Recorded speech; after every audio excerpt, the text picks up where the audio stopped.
Hello. We are bombarded almost every day of our lives by images of people. Although this may seem ordinary, unsurprising, we are human beings after all, and human beings are, with very few exceptions, also people. The sheer degree of images that encounter us is astonishing and radically expanding.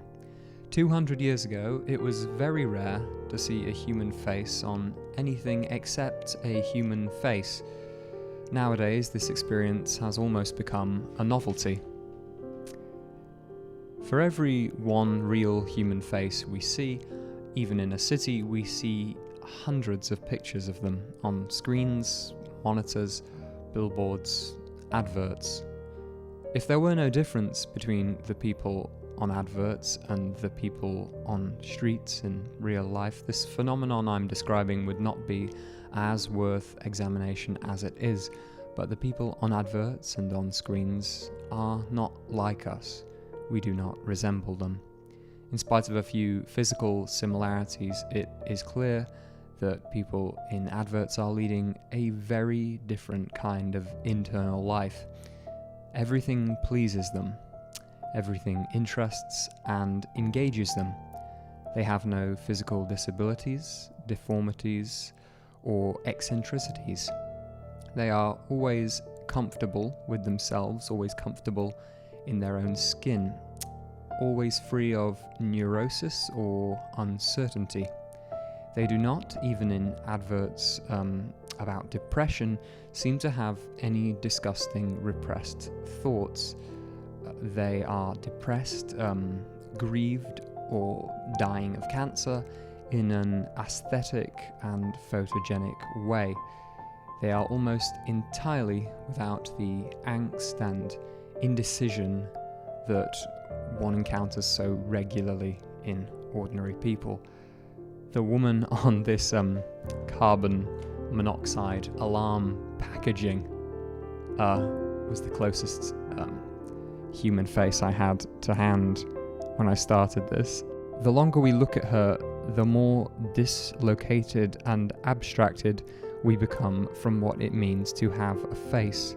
The more abstracted we become from what it means to look at a face, it's almost impossible to look at an advert or any publicity image like that and to imagine that face aging, rotting, leaving behind a skull.